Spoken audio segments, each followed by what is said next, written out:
बिस्मिल्लाहिर्रहमानिर्रहीम अस्सलामुअलैकुम। Info TV की एक और वीडियो में खुश आमदीद कहते हैं।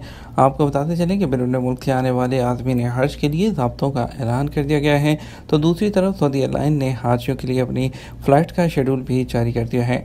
पहले बढ़ते हैं, आपको बताते हैं कि सऊदी अरब की महकमा हवाबाजी ने बैरून मुल्क से हज परवाज़ों पर आने वाले मुसाफिरों के लिए सऊदी अरब में दाखिले के ज़ाब्तों का ऐलान कर दिया है। सबक वेबसाइट के मुताबिक महकमे ने नए ज़ाब्तों से तमाम एयरलाइंस को और हज मिशनों को आगाह कर दिया है। महकमे ने कहा कि बैरून मुल्क से फ़रीज़ा हज अदा करने के ख्वाहिशमंद मुसाफिर की उम्र 65 साल से कम होनी चाहिए।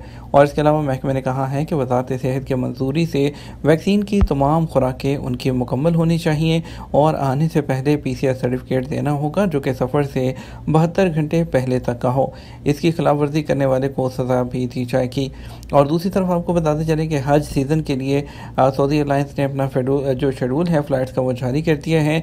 उनका कहना है कि हज परवाज़ें दुनिया भर के मुल्कों से जद्दा के किंग अब्दुल अज़ीज़ इंटरनेशनल एयरपोर्ट और मदीना के अमीर मोहम्मद बिन अब्दुल अज़ीज़ इंटरनेशनल एयरपोर्ट पहुँचेंगी। परवाज़ों की तादाद और उन पर इजाफी सीटों की मंजूरी भी दे दी गई है।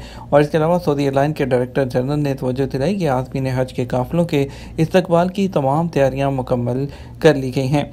सऊदी अरब के जो 6 हवाई अड्डों से 32 जो है वो हज परवाज़ें जद्दा और मदीना के लिए चलाई जाएंगी। 1,07,000 से ज़्यादा सीटें बैनुल-अक़वामी मुसाफिरों के लिए मुहैया होंगी। इसके अलावा 100 के करीब मुल्की और बैनुल-अक़वामी जो फ़्लाइट्स हैं वो मामूल के शेड्यूल की हैं। सऊदी एयरलाइन ने हज परवाज़ों के लिए 14 तैयारे मखसूस कर दिए हैं। 268 हज के लिए फ़्लाइट्स चलाई जाएंगी। 15 बैनुल-अक़वामी हवाई अड्डों से आज़मीन को सऊदी अरब का सफ़र करवाएंगे। तो दूसरी तरफ आपको बताएंगे कि वो कौन सी 10 वैक्सीन हैं जो सऊदी अरब का ट्रैवल करने के लिए हाजियों के लिए काबिल कबूल होंगी। सऊदी वज़ारत सेहत ने कहा है कि इस साल आज़मीन हज से कोविड-19 वैक्सीन का रिकॉर्ड तलब किया जाएगा। औकात अखबार के मुताबिक वज़ारत सेहत ने बयान में कहा, फाइज़र 2 डोजेज़, मॉडर्ना 2 डोजेज़, ऑस्ट्राजेनेका की 2 खुराकें, जॉनसन 1 खुराक, कोफोमैक्स 2 खुराकें, नोविक्सोमेड 2 खुराकें, साइनोफार्म 2 खुराकें, साइनोवैक 2 खुराकें और इसके अलावा कोवैक्सीन 2 खुराकें, स्पुतनिक 2 खुराकें काबिल कबूल होंगी। वज़ारत सेहत ने अपनी वेबसाइट पर सेहत ज़ियाफ़ुर रहमान के उन्वान से एक पेज भी लॉन्च किया है। इस पर इस साल हज या उम्रे या उस साल हज और उम्रा मौसम मकामात पर ड्यूटी के लिए आने वालों से मुतल्लिक सेहत और ज़वाबत हदायत जारी की गई हैं।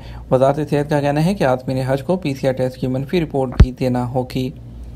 वीडियो को ज़्यादा से ज़्यादा शेयर कीजिएगा ताकि जो लोग हज पर आ रहे हैं या जिनके प्यारे हज पर आ रहे हैं उन तक ये मालूमात पहुँच सके। हमें इजाज़त दीजिएगा, अपना ख्याल रखिएगा। अस्सलामु अलैकुम।